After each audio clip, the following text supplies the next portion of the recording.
On se retrouve le mercredi pour la série, la chronique pour les débutants. Aujourd'hui, je propose que l'on parle de lexique, que l'on parle de tous les petits mots en scrapbooking qui ne sont pas toujours évidents à comprendre.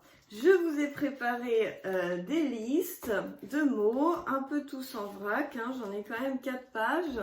Et donc je vais vous les dire au fur et à mesure. Et on va regarder ensemble ce qu'il y a. Et si je veux vous montrer à quoi ça ressemble, j'irai chercher au fur et à mesure dans ma scrap room. Alors, donc tout d'abord, je vais prendre, tiens, j'en ai là parce que je suis en cours d'un projet. Tout d'abord, le scrap, en général, c'est des pages comme ceci. C'est des feuilles 30-30 ou 12-12 si vous avez en pouces à l'américaine. Et donc, on appelle ça du papier 30-30 parce que ça fait 30 cm sur 30 cm ou en général 30,5 sur 30,5. Mais ça fait guère plus. Donc, c'est vrai qu'on travaille beaucoup avec ce format-là en scrapbooking. Donc, c'est vrai que c'est bien de le savoir. Et donc, il existe aussi, je vais vous montrer une page. Hop.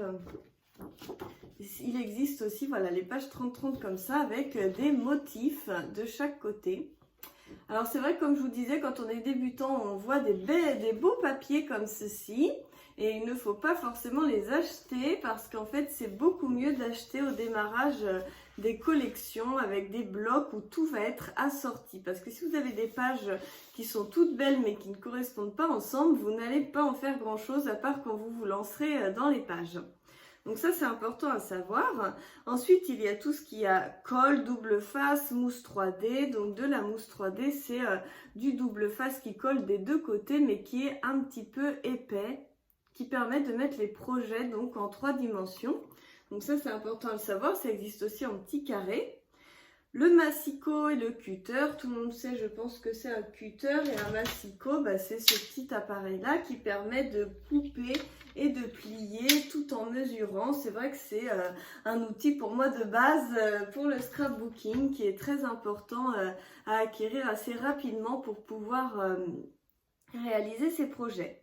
Ensuite, j'ai écrit le mot crocodile. Donc la crocodile, c'est ça.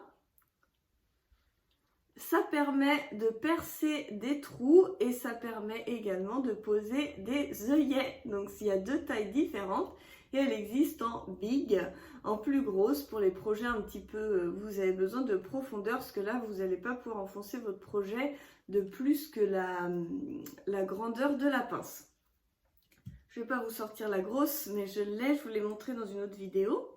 Ensuite, il y a tout ce qu'il va y avoir comme perforatrice. C'est des petits appareils qui vont avoir une pression pour pouvoir perforer différents modèles, différentes formes. Vous avez aussi des perforatrices, par exemple, comme ceci, qui vont couper les coins des photos en arrondi au lieu de piquant. Ensuite, il y a c'est un peu dans le désordre, il y a les relieuses. Donc ce qu'on appelle les relieuses, c'est ce qui permet de mettre des petits ressorts au carnet. Je vais vous montrer. Donc moi j'ai celle-ci avec les anneaux, vous voyez.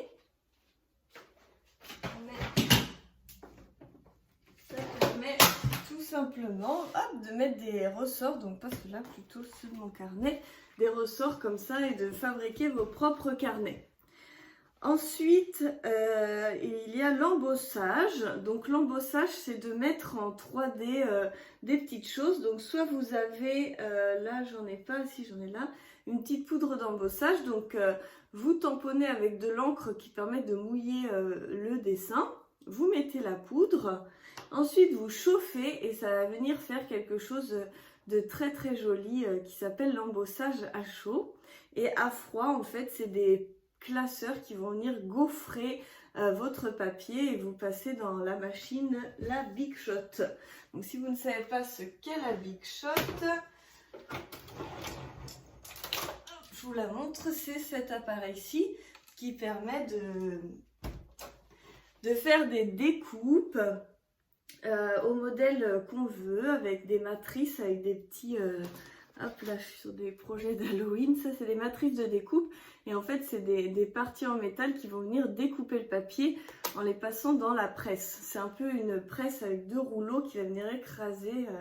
Et ça va faire donc soit du gaufrage, soit carrément coupé. Ensuite, le plioir. Il est où mon plioir? Il est là. Donc le plioir, c'est ce petit outil, je vous l'ai expliqué dans une autre vidéo. Ça va venir plier les projets. On va venir, par exemple, on veut plier ce papier en 2, on peut prendre une règle et puis venir appuyer là. Ça va faire un pli. Donc ça, franchement, c'est très utile. Je m'en sers beaucoup. Je vous ai expliqué donc la Big Shot. Il existe aussi la décoratrice de toga, la Happy Cut chez Artemio. Il y a vraiment plein de noms. Ensuite, on a les tampons bois, les tampons clear, les tampons non montés. Donc des tampons, ça va être, vous voyez, vous allez avoir des blocs en acrylique comme ceci. Et vous allez avoir des planches de tampons. Par exemple, ça c'est une planche de tampons. Vous allez acheter des planches comme ça et en fait, ça vous fait des petits bouts en plastique. C'est pour ça que ça s'appelle clear parce que souvent ils sont transparents. Et donc vous venez les coller sur le bloc et ça tient tout seul. Et puis après, donc vous allez venir avec une encre tamponner et pouvoir faire le motif. Hein. C'est pas très sorcier. Le tamponnage, souvent, c'est quelque chose qu'on retrouve quand même dans le monde du loisir créatif pour enfants. Donc c'est vrai que voilà, on peut avoir ceci. On peut avoir les tampons bois. Je vais vous en montrer un. Par exemple, juste ici. Les tampons bois, c'est des tampons comme ça en bois où c'est déjà c'est en caoutchouc et c'est déjà collé sur le bois. Et du coup, vous mettez votre encre et vous tamponnez. Vous n'avez pas besoin de plaque. Le bois remplace la plaque en acrylique. Après, l'inconvénient des tampons en bois, surtout quand on débute, c'est que on ne voit pas trop où on met notre modèle. Hein. Si vous voulez être précis, c'est pas facile. Après, il existe des positionneurs de tampons, mais moi j'en ai pas, donc je vais pas pouvoir vous montrer ce que c'est, mais c'est une petite équerre où vous positionnez en fait votre tampon, vous tamponnez sur un plastique, vous enlevez le plastique et du coup vous positionnez avec l'équerre et ça refera le tampon au même endroit. Je sais pas si je me suis bien fait comprendre. Et les tampons non montés, c'est les tampons justement en caoutchouc comme ça. Souvent ils sont de couleur un peu marronnée, marron-orange, et donc ils existent juste le caoutchouc. Là, vous ne pouvez pas vous en servir seul. Il va falloir acheter de la mousse, on le voit un petit peu là. Il va falloir acheter de la mousse pour monter les tampons sur une mousse en fait, pour qu'ils deviennent soit comme les tampons acryliques là, et qui se mettent sur une plaque, soit les monter sur du bois. Après, c'est comme vous voulez, mais il faut monter les tampons des fois. Il faut faire attention quand vous achetez sur une boutique de tampons. Faites très attention que ça ne soit pas écrit tampon non monté, parce que si vous débutez, va falloir... moi, j'ai jamais monté de tampon sur mousse parce que je n'ai jamais acheté de tampon non monté. Je fais très attention de ne pas en acheter, donc je vous préviens. Ensuite, j'ai écrit les die cuts, les stickers, les embellissements. Donc, ce sont tout un tas d'embellissements. Là, par exemple, hop là, je vais vous montrer. Donc, hop, les die cuts, c'est des petites choses comme ça qui sont cartonnées. Et des stickers, vous voyez, c'est sur des petites plaques, des petits autocollants. Et puis ceux-là, ils sont puffy. C'est-à-dire qu'ils sont, c'est un peu mou, moelleux, ils sont en 3D. Je ne sais pas si vous voyez bien, c'est puffy, c'est ça. C'est tout mignon. Moi, j'aime beaucoup les puffy. Donc ceux-là, c'est ceux d'Artemio. Vous pouvez les retrouver sur Custo Déco, c'est pour Halloween. Ils sont mis dans une pochette comme ça à la base. J'essaye de vous montrer un petit peu avec ce que j'ai autour de moi. Donc voilà, les embellissements. Après, vous pouvez avoir des fleurs, des rubans, des boutons, des figurines, mais tout ça, pas besoin de modèle. Ensuite, mater une photo. Je vais vous montrer ce que c'est. Donc vous voyez, ça c'est un album qui est en cours. Vous l'avez en avant-première. Et mater la photo, c'est, vous voyez, il y a du gris foncé autour de ma photo, ça fait comme un petit cadre. Vous collez votre photo sur un carré un petit peu plus grand que votre photo, ou un rectangle selon la taille de votre photo. Vous voyez, c'est ça, mater. Et après, on peut dire aussi chalquer ces contours de photo, une fois que c'est maté. Chalquer, c'est prendre de l'encre avec une petite mousse et passer autour. Donc par exemple, si le papier n'est pas teinté dans la masse, il va y avoir une trace blanche. Où ça s'utilise beaucoup cette technique dans le vintage, donc moi j'utilise pas trop, mais ça va venir vieillir vos papiers autour vous faites ça avec de l'encre marron, et donc voilà, ça s'appelle chalquer. Détourer un tamponnage ou un die cut, c'est tout simplement le découper sur son contour pour que ça devienne, vous voyez par exemple j'ai du papier comme ça. Et ben, j'ai détouré des petites maisons pour en faire des petits embellissements à coller. Voilà ce que ça veut dire. Ensuite, donc la fuse, on a vu ce que c'était. Une Dymo, c'est un petit appareil qui permet de faire des étiquettes. Je pense que c'est une marque. Ensuite, l'aquarelle. Donc c'est une technique d'encre ou de feutre ou de crayon de couleur ou peu importe, qui réagit avec l'eau, qui va venir se dissoudre et s'étaler avec l'eau. C'est vrai que l'aquarelle, c'est une technique qui est très très sympa. Ça existe aussi avec des néocolores qui sont des petits crayons en cire qui permettent aussi d'être aquarellés. Il y a beaucoup de choix au niveau de l'aquarelle. Après on verra des thèmes plus particuliers. Feutres à alcool, ce sont des feutres classiques qui sont à base d'alcool. L'avantage, c'est qu'ils ne sèchent pas très vite. L'alcool séchant moins vite que l'eau, je suppose. Vous pouvez les mélanger et du coup, les couleurs se fondent ensemble et ça donne de très très beaux résultats. C'est pour ça que les feutres à alcool sont très utilisés en scrapbooking, parce que du coup ils vont venir se fondre et faire des magnifiques dégradés fondus, c'est vraiment très joli et vous n'avez pas les traces de feutre. Ça se fond et c'est vraiment très très joli les feutres à alcool. Ensuite il y a les brochaux ou les Scheimer, c'est un peu dans le même esprit que l'aquarelle, ce sont des pigments, donc de la poudre qui va réagir avec de l'eau. Ensuite, planche de rainurage. Planche de rainurage, je ne l'ai pas là. C'est une planche avec des rainures, tous les 0,5 à peu près, ce qui va vous permettre de pouvoir faire des plis avec justement le plioir, où il est fourni avec souvent. Vous allez venir passer dans les rainures pour pouvoir créer des projets. Donc l'idéal quand on débute, c'est de suivre un tutoriel. Souvent les tables de rainurage sont en plus en inch, donc du coup il ne faut pas hésiter à suivre un tutoriel pour pouvoir s'en servir. Tapis auto-cicatrisant, donc c'est ça hein, ce que j'ai là, c'est-à-dire que si avec le cutter vous mettez un coup dessus, là je sais pas, j'en ai mis hein, et ça se voit presque plus parce qu'en fait le tapis s'auto-cicatrise tout seul, ça vous fait plus du 3D en fait. Quand il coupe, là je sens pas les coupures, mais ça s'auto-cicatrise tout seul et c'est vrai que c'est bien d'avoir un tapis comme ça. Ça permet de ne pas griffer vos projets ou quoi par la suite.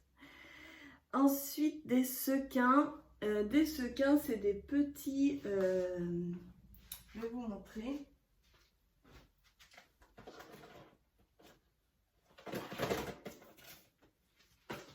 Des sequins, c'est des petits choses comme ceci. C'est des petits ronds avec un trou au milieu. Ça brille et ça permet de faire des checkers ou des projets un petit peu sympas. Les œillets, c'est ce qu'on se sert avec la crocodile. Un œillet, c'est un petit contour métallique qui permet de solidifier un trou. Quand vous faites un trou, vous pouvez mettre un œillet, ça va venir solidifier votre projet.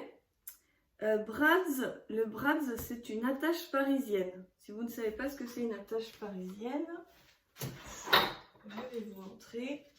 C'est tout simple, c'est ceci. Souvent on l'utilisait à l'école pour faire des petits trucs qui tournaient ou quoi.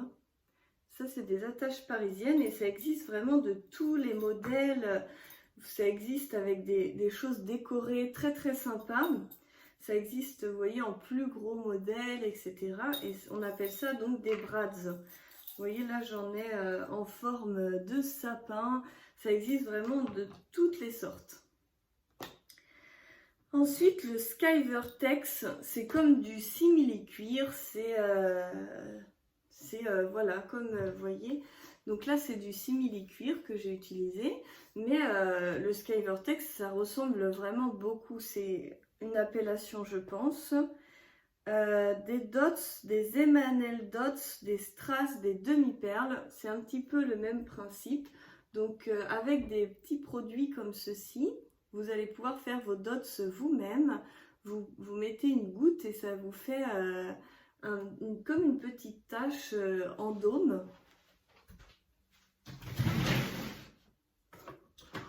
Moi je vais en avoir pas mal ici. Voilà, je vais vous montrer ce que c'est. C'est ceci. Des enamel dots, des dots, c'est des petits trucs comme ça qui sont...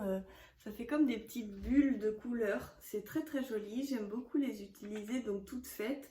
Et là récemment, j'ai acquéri des nouveaux vintage qui sont mat et j'aime beaucoup le résultat. Je vais continuer de vous montrer sur ce projet. Vous voyez, j'en ai mis ici. Et c'est vrai que... Vous voyez, ça donne un petit rendu très très sympa. Ensuite, les cachets de cire. Donc les cachets de cire, c'est que vous faites couler de la cire et vous mettez un cachet sur la cire, ce qui permet d'avoir un motif qui se crée quand la cire sèche. Donc ça, c'est très très sympa. Il existe des pistolets pour la cire. Où du coup ça chauffe la cire tout seul, vous n'avez pas besoin d'avoir une mèche ou de brûler avec un briquet ou quoi, donc c'est vrai que c'est pas mal aussi. Et donc en parlant de pistolets, vous avez ce qu'on appelle les pistolets à colle chaude.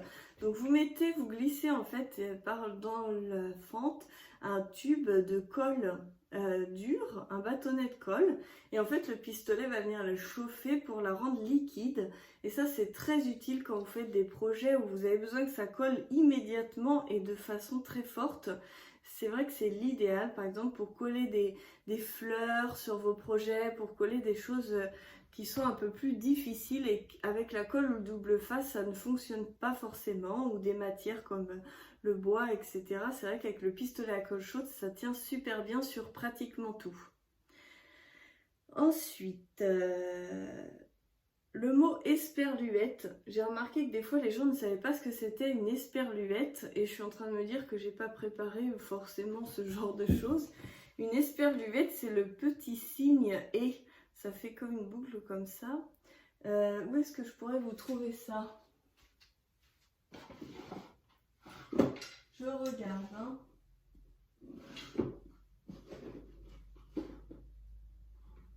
Ah voilà. Je vous ai trouvé une esperluette, c'est ça. Voilà.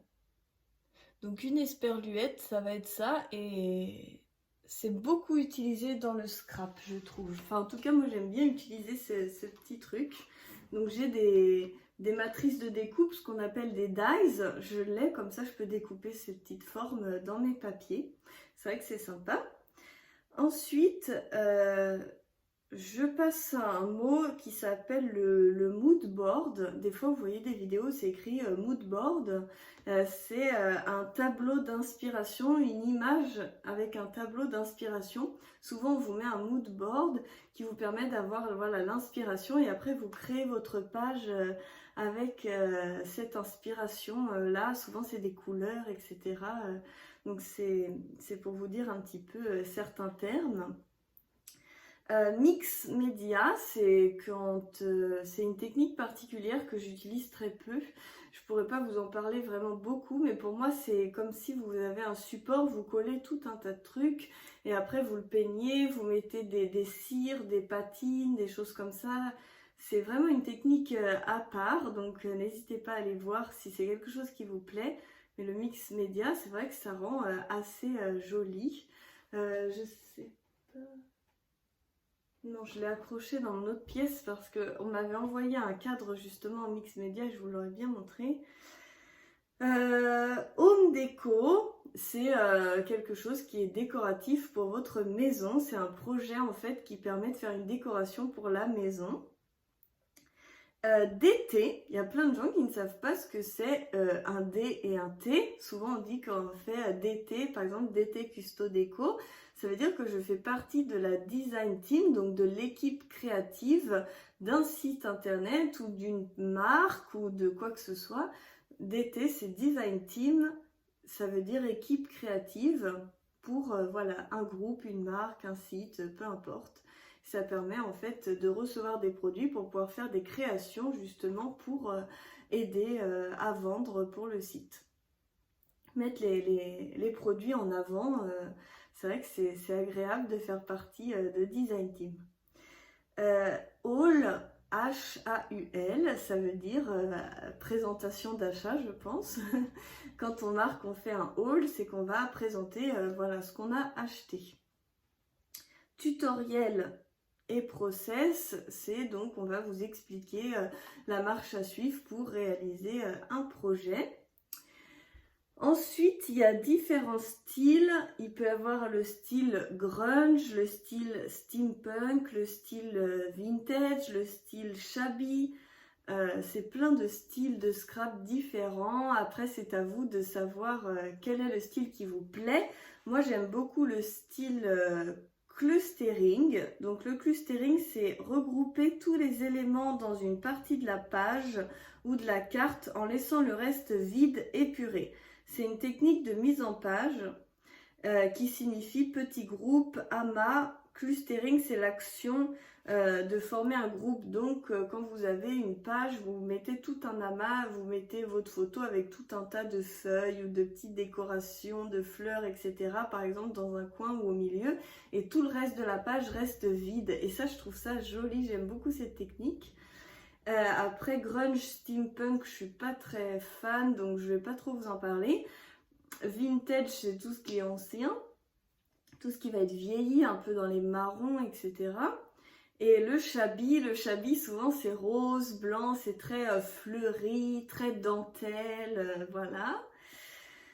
Ensuite, les pochoirs ou les masques, donc c'est des petits plastiques avec des trous et vous pouvez, ça permet de faire des formes avec de l'encre, avec de la pâte de structure.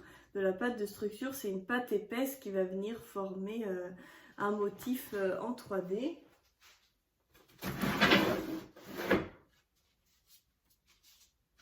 Voilà, je vais vous montrer ça, celui-là. Donc par exemple, vous avez un pochoir qui va être comme ceci. Et donc vous allez mettre de la pâte de structure et ça va vous faire ceci en 3D. Vous voyez, donc c'est vrai que les pochoirs c'est super bien et les masques c'est l'inverse. Ça veut dire que vous allez mettre autour et c'est ce qui aura été caché par le masque qui sera visible.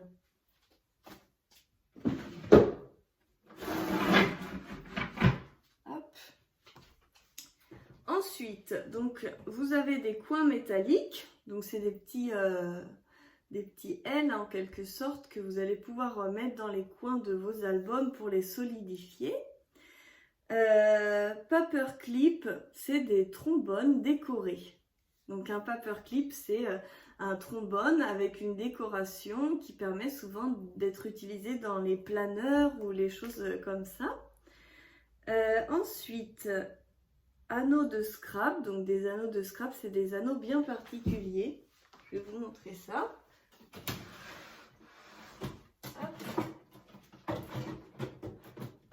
Si j'arrive à vous sortir.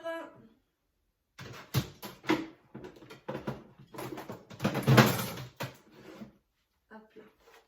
Donc des anneaux de scrap, c'est tout ce que vous allez avoir comme ça. Donc soit vous allez les avoir accrochés comme ceci, soit sinon vous allez les avoir comme ceci. Et donc c'est des anneaux qui s'ouvrent comme ça. Vous voyez? Je sais pas comment on peut voir bien. Ils s'ouvrent comme ceci Et vous pouvez donc faire ça comme reliure d'album. Et ça existe de toutes les couleurs, vous voyez. Vous pouvez en trouver de toutes les couleurs. C'est très très sympa à utiliser. Hop, je pose ça comme ça, je rangerai tout après. Ensuite, qu'est-ce que j'ai marqué?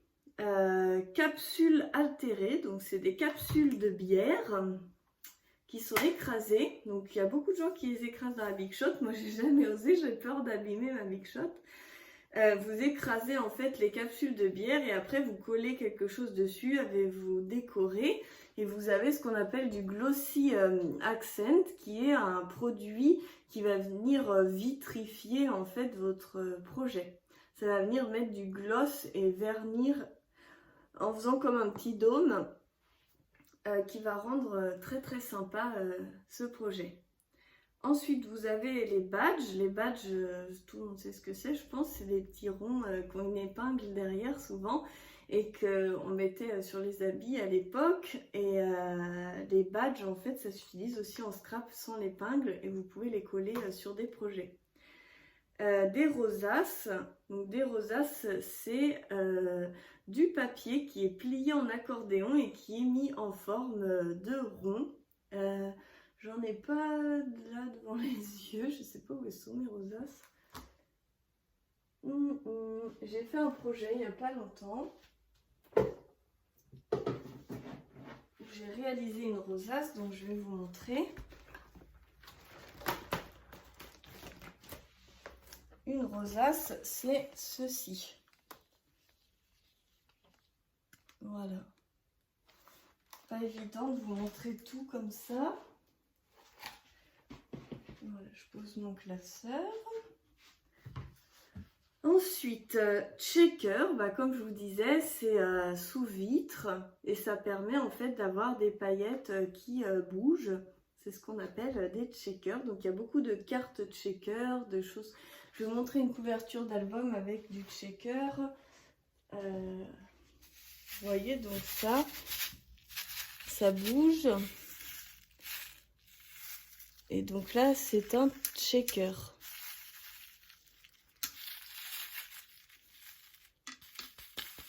Vous voyez? Ça, c'est très sympa. Ensuite, donc, vous avez tous les mécanismes interactifs, les pop-up, les twists. Après, c'est des techniques, il faudra aller regarder plus précisément. Je n'ai pas tout prévu là. Ce qu'on appelle des tags, c'est par exemple, vous avez une petite pochette comme ça et vous avez un petit élément comme ceci qui va venir se glisser dedans et ça on appelle ça, on peut appeler ça un tag. Après souvent les tags sont pas de cette forme là, souvent les tags, les coins sont coupés de chaque côté. Ça fait un tag, mais c'est pour vous montrer un petit peu l'utilité du tag. Ensuite, donc Puffy Stickers, je vous ai dit, machine de découpe, je vous ai dit. Il existe aussi des machines de découpe qui s'appellent les silhouettes ou les Cricut, qui sont en fait des machines de découpe qui sont reliées à un ordinateur et du coup, il vous faut un programme d'ordinateur pour pouvoir vous en servir. Voilà, ensuite j'ai à peu près fait le tour, je pense, de tous les mots que je trouvais à peu près compliqués qui permettaient de se lancer dans le scrapbooking. Là j'essaye de regarder à peu près, mais bon, une règle, un ciseau, des trucs comme ça, il n'y a pas grand chose. Après vous pouvez avoir des spatules pour la pâte de structure. Si vous pouvez avoir ce qu'on appelle des thés ou des équerres, c'est du petit matériel comme ça qui est très tendance en ce moment. Donc ceci sert à faire les couvertures d'albums. Le thé sert à l'espacement entre vos cartonnettes et ça sert en fait à bien rester droit. Vous voyez, ça permet d'aligner vos cartons. Et l'équerre, en fait, vous la mettez comme ça sur votre projet et vous venez couper ici, ce qui vous permet pour avoir des angles parfaits. Vous voyez, là, je m'en suis servi.